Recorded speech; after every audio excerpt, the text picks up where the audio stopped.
এই মুহূৰ্তৰ big breaking news গোৱালপাৰাৰ পাইকান বিদ্যাপাৰাত উচ্ছেদিতৰ মৃত্যু আৰক্ষী বন বিভাগৰ গুলীচালনাত মৃত্যু সাকৱাৰ হোসেন নামৰ উচ্ছেদিতৰ হাতত দা জাঠি লৈ আৰক্ষীক ভয়ংকৰ আক্ৰমণ কৰিছিল উচ্ছেদিতই তাৰ প্ৰত্যুত্তৰত আৰক্ষীয়ে কৰিছিল গুলীবৰ্ষণ আৰক্ষীৰ বৰ্বৰ গুলীচালনাৰ ফলত সাকৱাৰ হোসেন নামৰ এজন উচ্ছেদিতৰ মৃত্যু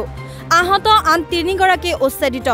আহত সকল ক্ৰমে কুসুমউদ্দিন আলী আকাশ আলী আৰু আমিৰ হামজা 7 দিন পূৰ্বে উচ্ছেদ চলোৱা গোৱালপাৰা জিলাৰ পাইকানত বন বিভাগে জেচিবিৰ জৰিয়তে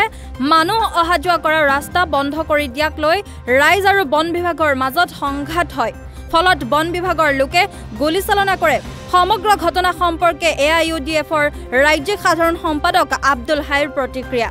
বন বিষয়া জগদীশ বৰ্মনৰ ওপৰত গুৰুতৰ অভিযোগ লগতে বিজেপি নেতা কাশ্যপ প্ৰকাশৰ উচ্চতনিত হোৱা বুলিও অভিযোগ কৰে জিলা উপায়ুক্ত নৱনিযুক্ত জিলা উপায়ুক্ত মহোদয়ক সাক্ষাৎ কৰি পেলাই তেখেতক ৰিকুৱেষ্ট কৰিছো যে স্যাৰ কন্টিনিউয়াসলি আমি জানো যিকোনো পিলাৰ পুতিলে তাৰ এটা কন্টিনিউয়েশন থাকে 1 নম্বৰ পিলাৰটো যত আছে তাৰ লগত নিশ্চয় সংলগ্ন থাকিব লাগিব এটা মিল থাকিব লাগিব 7 নম্বৰ পিলাৰ আৰু আপোনাৰ 52 নম্বৰ পিলাৰ তেখেতে কৈছে যে মই নতুন জয়েন কৰিছো আমি বস্তুখিনি চাই পেলাই তাৰ জাস্টিফিকেশন দিম আজি হোৱা পাৰ্টিতে থকা অৱস্থাত বিভিন্ন বিষয়াসকল ঊৰ্ধ্বতম কৰ্তৃপক্ষ হোৱা পাৰ্টিতে থকা অৱস্থাত ৰাতিপুৱা 8 বজাৰ পৰাই এই জগদীশ বৰ্মনৰ নেতৃত্বত আশুডুবিত যি উৎপীড়ন অত্যাচাৰ আৰম্ভ কৰিছে অৱহেকত মানুহখিনিক উত্তেজিত কৰিলে তেওঁ যে 13 তাৰিখৰ পৰা কৈ আছে তহঁতক গুলিয়াই মাৰিম তেওঁ গুলিয়াই মাৰাৰ স্কোপটো পোৱা নাছিলে তেওঁ কি কৰিলে আজি ৰাতিপুৱা মানুহখিনিক উত্তেজিত কৰিলে সৰু ল'ৰা ছোৱালীক অলপ খুচুৰি দিলে যেনেকৈ উত্তেজিত হৈ যায় তাতে মানুহখিনি যিখিনি মানুহ 12 তাৰিখত মানে উচ্ছেদ কৰা হ'ল সেই মানুহখিনি না টোপনি যাব পাৰিছে না খাব পাৰিছে না শুব পাৰিছে মানুহখিনি অস্থিৰ হৈ আছে মানুহখিনিৰ মন মেজাজ ভাল নহয় সেই মানুহখিনিক ৰাতিপুৱা কাহিলি পোৱাতে গৈ সেই মানুহখিনিক কি কৰিলে টৰ্চাৰিং কৰি মানুহখিনিক কি উত্তেজিত কৰিলে আৰু অৱশেষত সেই মানুহখিনিক গুলীয়া হত্যা কৰিলে জগদীশ বৰ্মনে তেওঁৰ প্ৰতিশ্ৰুতি পালন কৰিছে আমি অসম চৰকাৰ অসমৰ আৰক্ষী বিভাগ গোৱালপাৰা জিলা আৰক্ষী অধীক্ষক মহোদয় গোৱালপাৰা জিলাৰ উপায়ুক্ত মহোদয়ক আমি আহ্বান জনাইছো দাবী জনাইছো অতি সোনকালে জগদীশ বৰ্মনক গ্ৰেপ্তাৰ কৰিব লাগে নহলে শান্তিকামী জনতা আমি গোৱালপাৰা জিলাবাসী শান্তিকামী মানুহ আমি গোৱালপাৰা জিলাৰ মানুহ কেতিয়াও শান্তি নিবিচাৰো যিকোনো দেশৰ যিকোনো পৰিৱেশ পৰিস্থিতিৰ সময়ত আমি কিন্তু গোৱালপাৰা জিলাৰ সকলো জাতি জনগোষ্ঠীৰ মানুহ শান্তিৰে বসবাস কৰো এই শান্তি প্ৰিয় এই শান্তিকামী গোৱালপাৰা জিলাত এই শান্তিৰে বসবাস কৰি থকা গোৱালপাৰা জিলাবাসীক কোনোবাই অশান্তিৰ মাজত ঠেলি দিব বিচাৰিছে কোনোবা বিহাৰী আহি পেলাই আমাৰ ওপৰত অত্যাচাৰ কৰিব বিচাৰিছে যোৱাকালি তেওঁ সেই বিহাৰীয়ে কৃষ্ণাই অঞ্চল পৰিদৰ্শন কৰিছে প্ৰকাশ কাশ্যপ নিশ্চয় আজি প্ৰকাশ কাশ্যপৰ প্ৰৰোচনাত জগদীশ বৰ্মনে গুলি আমাৰ মানুহখিনিক হত্যা কৰিলে হুইজ প্ৰকাশ কাশ্যপ তেওঁ মাটিৰ মাফিয়া তেওঁ আমাৰ গোৱালপাৰাত বসবাস কৰা ৰাভা জনজাতীয় মানুহৰ মাটি 38 বিঘাকৈ মাটি সাৰ্কেল অফিচাৰক প্ৰভাৱিত কৰি নিজৰ নামত ৰেকৰ্ড কৰি লৈছে সেই বিহাৰী অনামী অসমীয়া বিহাৰীয়ে আমাৰ গোৱালপাৰা জিলাখনত অশান্তিৰ পৰিৱেশ একটা সৃষ্টি কৰাৰ কাৰণে চেষ্টা কৰিছে আজিৰ ঘটনাটো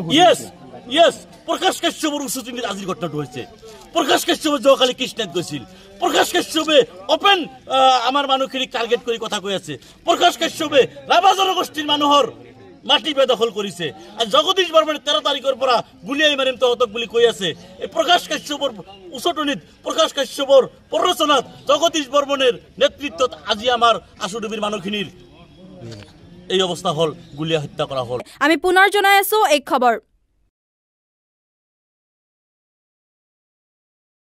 গোৱালপাৰাৰ পাইকান বিদ্যাপাৰাত উচ্ছেদিতৰ মৃত্যু আৰক্ষী বন বিভাগৰ গুলীচালনাত মৃত্যু সাকৱাৰ হোসেন নামৰ উচ্ছেদিতৰ হাতত দা জাঠি লৈ আৰক্ষীক ভয়ংকৰ আক্ৰমণ কৰিছিল উচ্ছেদিতই তাৰ প্ৰত্যুত্তৰত আৰক্ষীয়ে কৰিছিল গুলীবৰ্ষণ আৰক্ষীৰ বৰ্বৰ গুলীচালনাৰ ফলত সাকৱাৰ হোসেন নামৰ এজন উচ্ছেদিতৰ মৃত্যু আহত আন তিনিগৰাকী উচ্ছেদিত আহত সকল ক্ৰমে কুসুমউদ্দিন আলী আকাশ আলী আৰু আমিৰ হামজা 7 দিন পূৰ্বে উচ্ছেদ চলোৱা গোৱালপাৰা জিলাৰ পাইকানত বন বিভাগে জেচিবিৰ জৰিয়তে মানুহ অহা যোৱা কৰা ৰাস্তা বন্ধ কৰি দিয়াক লৈ ৰাইজ আৰু বন বিভাগৰ মাজত সংঘাত হয় ফলত বন বিভাগৰ লোকে গুলীচালনা কৰে সমগ্ৰ ঘটনা সম্পৰ্কে AIUDFৰ ৰাজ্যিক সাধাৰণ সম্পাদক আব্দুল হাইৰ প্ৰতিক্ৰিয়া বন বিষয়া জগদীশ বৰ্মনৰ ওপৰত গুৰুতৰ অভিযোগ লগতে বিজেপি নেতা কাশ্যপ প্ৰকাশৰ উচ্চতনিত হোৱা বুলিও অভিযোগ কৰে জিলা উপায়ুক্ত নৱনিযুক্ত জিলা উপায়ুক্ত মহোদয়ক সাক্ষাৎ কৰি পেলাই তেখেতক ৰিকুৱেষ্ট কৰিছোঁ যে ছাৰ কণ্টিনিউৱাছলি আমি জানো যিকোনো পিলাৰ পুতিলে তাৰ এটা কণ্টিনিউশ্যন থাকে। 1 নম্বৰ পিলাৰটো য'ত আছে তাৰ লগতো নিশ্চয় সংলগ্ন থাকিব লাগিব, এটা মিল থাকিব লাগিব। 7 নম্বৰ পিলাৰ আৰু আপোনাৰ 52 নম্বৰ পিলাৰ তেখেতে কৈছে যে মই নতুন জইন কৰিছোঁ, আমি বস্তুখিনি চাম, চাই পেলাই তাৰে জাষ্টিফিকেশ্যন দিম। আজি হোৱা পাৰ্টিতে থকা অৱস্থাত বিভিন্ন বিষয়াসকল ঊৰ্ধ্বতম কৰ্তৃপক্ষ হোৱা পাৰ্টিতে থকা অৱস্থাত ৰাতিপুৱা 8 বজাৰ পৰাই এই জগদীশ বৰ্মনৰ নেতৃত্বত আশুডুবিত যি উৎপীড়ন অত্যাচাৰ আৰম্ভ কৰিছে, অৱশেষত মানুহখিনিক উত্তেজিত কৰিলে। তেওঁ যে 13 তাৰিখৰ পৰা কৈ আছে তহঁতক গুলিয়াই মাৰিম, তেওঁ গুলিয়াই মৰাৰ স্কোপটো পোৱা নাছিলে। তেওঁ কি কৰিলে, আজি ৰাতিপুৱা মানুহখিনিক উত্তেজিত কৰিলে। সৰু ল'ৰা ছোৱালীক অলপ খুচুৰি দিলে যেনেকৈ উত্তেজিত হৈ যায়, তাতে মানুহখিনি যিখিনি মানুহ 12 তাৰিখত মানে উচ্ছেদ কৰা হ'ল, সেই মানুহখিনি না টোপনি যাব পাৰিছে, না খাব পাৰিছে, না শুব পাৰিছে। মানুহখিনি অস্থিৰ হৈ আছে, মানুহখিনিৰ মন মেজাজ ভাল নহয়। সেই মানুহখিনিক ৰাতিপুৱা কাহিলি পুৱাতে গৈ সেই মানুহখিনিক কি কৰিলে, টৰ্চাৰিং কৰিলে মানুহখিনিক কি উত্তেজিত কৰিলে আৰু অৱশেষত সেই মানুহখিনিক গুলীয়াই হত্যা কৰিলে। জগদীশ বৰ্মনে তেওঁৰ প্ৰতিশ্ৰুতি পালন কৰিছে। আমি অসম চৰকাৰ, অসমৰ আৰক্ষী বিভাগ, গোৱালপাৰা জিলা আৰক্ষী অধীক্ষক মহোদয়, গোৱালপাৰা জিলাৰ উপায়ুক্ত মহোদয়ক আমি আহ্বান জনাইছোঁ, দাবী জনাইছোঁ, অতি সোনকালে জগদীশ বৰ্মনক গ্ৰেপ্তাৰ কৰিব লাগে। নহ'লে শান্তিকামী জনতা, আমি গোৱালপাৰা জিলাবাসী শান্তিকামী মানুহ, আমি গোৱালপাৰা জিলাৰ মানুহ কেতিয়াও অশান্তি নিবিচাৰোঁ। যিকোনো দেশৰ যিকোনো পৰিৱেশ পৰিস্থিতিৰ সময়তো আমি কিন্তু গোৱালপাৰা জিলাৰ সকলো জাতি জনগোষ্ঠীৰ মানুহ শান্তিৰে বসবাস কৰোঁ। এই শান্তিপ্ৰিয়, এই শান্তিকামী গোৱালপাৰা জিলাত এই শান্তিৰে বসবাস কৰি থকা গোৱালপাৰা জিলাবাসীক কোনোবাই অশান্তিৰ মাজত ঠেলি দিব বিচাৰিছে, কোনোবা বিহাৰী আহি পেলাই আমাৰ ওপৰত অত্যাচাৰ কৰিব বিচাৰিছে। যোৱাকালি তেওঁ সেই বিহাৰীয়ে কৃষ্ণাই অঞ্চল পৰিদৰ্শন কৰিছে প্ৰকাশ কাশ্যপ। নিশ্চয় আজি প্ৰকাশ কাশ্যপৰ প্ৰৰোচনাত জগদীশ বৰ্মনে আমাৰ মানুহখিনিক হত্যা কৰিলে। হুইচ প্ৰকাশ কাশ্যপ? তেওঁ মাটিৰ মাফিয়া। তেওঁ আমাৰ গোৱালপাৰাত বসবাস কৰা ৰাভা জনজাতীয় মানুহৰ মাটি 38 বিঘাকৈ মাটি চাৰ্কেল অফিচাৰক প্ৰভাৱিত কৰি নিজৰ নামত ৰেকৰ্ড কৰি লৈছে। সেই বিহাৰী অনামী অসমীয়া বিহাৰীয়ে আমাৰ গোৱালপাৰা জিলাখনত অশান্তিৰ পৰিৱেশ একটা সৃষ্টি কৰাৰ কাৰণে চেষ্টা কৰিছে। ইয়েছ, প্ৰকাশ কাশ্যপৰ উচ্চতনিত আজিৰ ঘটনাটো হৈছে। প্ৰকাশ কাশ্যপে যোৱাকালি কৃষ্ণাত গৈছিল। প্ৰকাশ কাশ্যপে অপেন আমাৰ মানুহখিনিক টাৰ্গেট কৰি কথা কৈ আছে। প্ৰকাশ কাশ্যপে ৰাভা জনগোষ্ঠীৰ মানুহৰ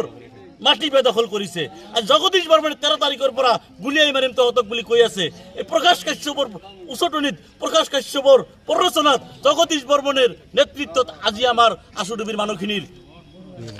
এই অৱস্থা হ'ল, গুলিয়াই হত্যা কৰা হ'ল।